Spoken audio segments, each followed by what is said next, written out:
Shalom saudaraku, salam sejahtera dalam kasih Kristus. Berjumpa lagi dengan saya.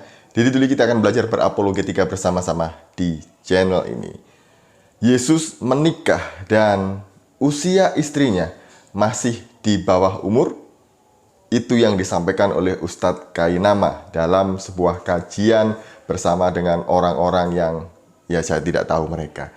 Nah, di sini dia mulai mencari-cari lagi kesalahan Alkitab dan juga mencari-cari bahwa Yesus itu menikah. Kalau saya lihat, sepertinya Ustadz Kainama ini kalah cerdas dengan Ibu Yuni yang menantang Nandar kemarin. Sebelumnya, mari kita bersama-sama melihat video berikut ini. Kata Yesus kepadanya, "Ibu, mengapa engkau menangis? Siapakah yang kau cari?" Maria menyangka orang itu adalah penunggu taman, lalu berkata kepadanya, "Tuan, jikalau Tuan yang mengambil dia, katakan ini dia ini di besar, katakanlah kepadaku, di mana Tuan meletakkan dia di besar, supaya aku dapat mengambilnya." Ada tiga kata yang bagus di situ. Jesus, Ibu, dan Maria. Jesus sudah jelas Jesus. Ibu, lalu ada Maria. Orang berpikir ini adalah ibunya Jesus. Karena dia panggil ibu. Ibu, mengapa engkau menangis? Berarti ibunya Yesus dong. Berarti ini Maria di situ yang tertulis adalah Maria Virgin Mary atau Maria ibunda Yesus. Atau Theotokos, ibunda Allah, gitu kan? Apakah benar begitu? Geser ke bawah, nanti ada diketemukan ayat tapi di bawahnya ada angka-angka tuh. Apa bacaannya itu? Gune. Geser ke bawah ada definisi, apa artinya? Perempuan, istrinya. Istri, seorang perempuan, perempuan, istrimu, perempuan, ibu, istri-istri, beristrikan, ibu, istri, seorang kepada perempuan. Bagaimana mungkin dia panggil perempuan itu gune? Yesus manggilnya gune. Kalau ibu itu bahasa Yunaninya meter, nggak pernah gune. Perempuan bahasa Yunaninya telis. Perempuan bahasa Yunaninya telis, T-H-E-L-Y-S, telis. Ibu, meter. Gune, my wife. Jadi ketika Yesus panggil Maria, masa dia panggil Maria ibunya, istriku? Tidak masuk akal kan? Baik. Kami mempunyai seorang adik perempuan yang belum mempunyai buah dada. Apakah yang akan kami perbuat dengan adik perempuan kami pada hari ia dipinang? Pernikahan di masa Yesus, anak perempuan belum tumbuh dadanya, sudah diizinkan nikah. Jadi jangan melihat bahwa pernikahan Yesus itu ketika Yesus umur 28, 30, Maria Magdalena 20, 24, come on. Yesusnya masih antara usia 12 atau 13 atau 14 tahun. Karena itu tidak pernah diceritakan Yesus 12 sampai 29 di dalam Bible, betul? Perempuannya jauh lebih muda dari itu. Di situ ditulis, adik kami belum tumbuh dadanya, tuh. Tapi dia sudah dipinang. Mereka muda. Yesus. Semua perempuan di zaman Yesus. Kan itu kita pilih orang Yahudi. Ketika orang-orang seperti Ustadz Kainama ini membahas Alkitab, saya justru bersyukur. Kenapa? Karena dengan mereka membahas Alkitab seperti ini, saya ada kesempatan untuk menjawabnya. Jadi ini adalah hak jawab saya untuk mengatakan yang sebenarnya, karena mereka sudah menyalahpahami Alkitab. Seperti yang saya sampaikan tadi di awal bahwa sebenarnya Ustadz Kainama ini kalah cerdas dengan Ibu Yuni. Kenapa? Karena Ibu Yuni aja yang tidak pernah kuliah sampai Israel sana tahu bahwa kalau kita mengutarakan sesuatu itu harus ada buktinya, mana literaturnya. Nah, kalau di sini Ustadz Kainama ini kan hanya spekulasi dan pemaksaan. Sangat memaksa jika Yohanes pasal yang ke-20 ayat yang ke-15 ini mengatakan bahwa Yesus sedang memanggil-manggil istrinya. Ustadz Kainama ini kan katanya Ustadz hebat ya, Ustadz luar biasa, lulusan Israel. Tapi dia tidak bisa memahami makna atau arti dari bahasa asli yang dipakai di dalam Alkitab. Kalau kita melihat di dalam bahasa aslinya, kata yang dipakai untuk menyebut perempuan adalah kata gune dalam bahasa Yunani. Nah, kata gune ini kalau kita melihat penggunaannya, kata ini dipakai untuk menyebut semua wanita di segala umum. Jadi kata yang umum dipakai untuk menyebut wanita, baik itu kecil, besar, muda, tua, perawan, atau sudah menikah, atau seorang janda. Itu semuanya disebut dengan sebutan gune. Yang sudah menikah itu ya bisa ibu kandung ataupun ibu sambung. Jadi itu pun juga disebut dengan sebutan gune. Tergantung konteks di mana kata ini dipakai untuk menyebut perempuan atau wanita.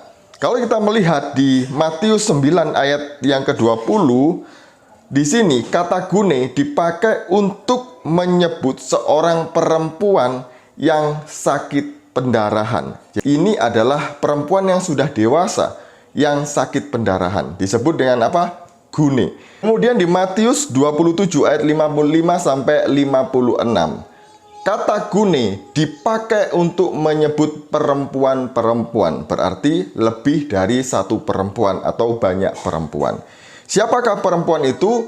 Yaitu perempuan-perempuan yang menyaksikan Yesus disalib dan mati secara langsung dengan mata kepala mereka sendiri. Siapakah itu? Ada Maria Magdalena, ada Maria ibu Yakobus dan Yusuf, kemudian ada ibu dari anak-anak Zebedeus. Jadi mereka semua disebut dengan gune.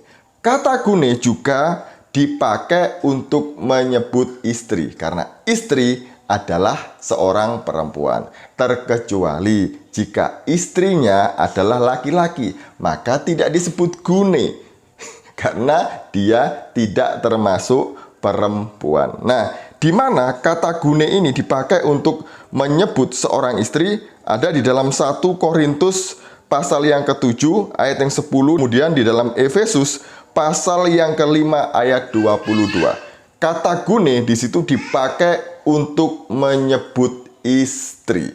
Jadi tergantung dengan konteks pemakaian ayat ini ya. Apakah kata ini dipakai untuk menyebut ibu, menyebut perempuan, atau istri, tergantung konteksnya. Sama sebenarnya dengan bahasa Indonesia juga ya. Kata perempuan itu juga bahasa yang umum. Kata yang umum dipakai untuk menyebut seseorang yang jenis kelaminnya perempuan. Baik itu anak-anak, pemuda, dewasa, yang perawan, sudah menikah, janda. Semua masuk dalam kategori perempuan gitu ya. Ya masa iya Ustadz Kainama manggil anaknya dengan sebutan gune, artinya istriku? Ya kan tidak. Ya anakku, anak perempuan. Ya masa iya dia manggil ibunya dengan sebutan istriku karena pakai kata gune, pakai kata perempuan? Kan enggak, dia ibuku. Jadi dipakai dengan kata gune karena dia perempuan. Jadi begitu, harus menempatkan kata ini di posisi yang tepat, dipakai sebagai apa. Begitu loh ya. Jangan hanya karena ini artinya perempuan atau istriku, maka Yesus sedang memanggil Maria Magdalena dengan sebutan istriku. Ya enggak. Karena tidak ada di dalam Alkitab yang menyebutkan ataupun bahkan di sumber-sumber lain, literatur-literatur yang lain, di dalam tradisi gereja menyebutkan bahwa Yesus menikah. Tidak pernah ada. Kalau ada, ya pasti dicatat. Ngapain ditutup-tutupi? Lah ini tidak ada buktinya. Berarti Yesus memang tidak pernah menikah. Tuh loh, jawab dulu tuh Ibu Yuni. Jangan hanya spekulasi terus, tapi jawab pakai data, literatur dari kalian sendiri. Ada nggak? Jangan hanya, oh ini, kalau ini artinya begini. Lucunya dan terkesan memaksa dan menyambung-nyambungkan lagi, Ustadz Kainama ini mengutip Kidung Agung pasal 8 ayat yang ke-8 yang berbunyi demikian. Kami mempunyai seorang adik perempuan yang belum mempunyai buah dada. Apakah yang akan kami perbuat dengan adik perempuan kami pada hari ia dipinang? Jadi di sini ada kata perempuan belum mempunyai buah dada dan kata dipinang. Nah, kemudian Ustadz Kainama menyimpulkan bahwa istri Yesus juga kemungkinan bahwa dia belum mempunyai buah dada. Jadi karena waktu itu kebiasaannya adalah perempuan itu menikah meskipun belum ada buah dadanya, boleh katanya dia. asal sudah menstruasi. Ini sih mencocok-nyocokkan supaya terkesan ada yang sama di dalam kekristenan. Padahal tidak ada. Kata dipinang ini artinya melamar, bukan menikah. Beda loh ya. Melamar dengan menikah beda. Melamar ini adalah satu tahap sebelum pernikahan. Budaya Yahudi itu ada budaya yang namanya bertunangan. Ingat konteks Yusuf dengan Maria, ibu Yesus, bahwa mereka berdua belum menjadi suami istri. Oleh karena itu haram hukumnya mereka tidur bersama, tidak boleh. Jadi mereka masih dalam tahap tunangan. Jadi itu ya, ada masa tunangan, ada masa menikah. Namanya tunangan mau dipinang umur berapapun boleh gitu ya. Di dalam budaya Yahudi boleh. 12 tahun dipinang juga boleh. Tapi menikah masih menunggu usia yang matang bagi seorang perempuan. Jadi begitu. Jangan menyimpulkan bahwa ini istri Yesus juga seperti ini. Wah, ini sih cari-cari supaya ada yang sama begitu ya. Padahal perlu diketahui bahwa Kidung Agung ini adalah kitab puisi.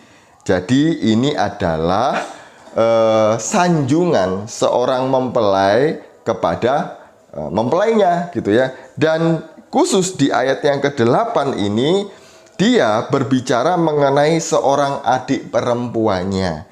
Mari kita baca yang sebenarnya ya. Di ayat yang ke-9 dan 10. Ayo kita baca. Kami mempunyai seorang adik perempuan yang belum mempunyai buah dada. Apakah yang akan kami perbuat dengan adik perempuan kami pada hari ia dipinang? Ayat 9. Bila ia tembok, akan kami dirikan atap perak di atasnya. Bila ia pintu, akan kami palangi dia dengan palang kayu aras. Aku adalah suatu tembok dan buah dadaku bagaikan menara. Dalam matanya ketika itu aku bagaikan orang yang telah mendapat kebahagiaan. Di sini apa yang dilakukan oleh mempelai ini? Melindungi adiknya yang masih belum cukup umur untuk menikah.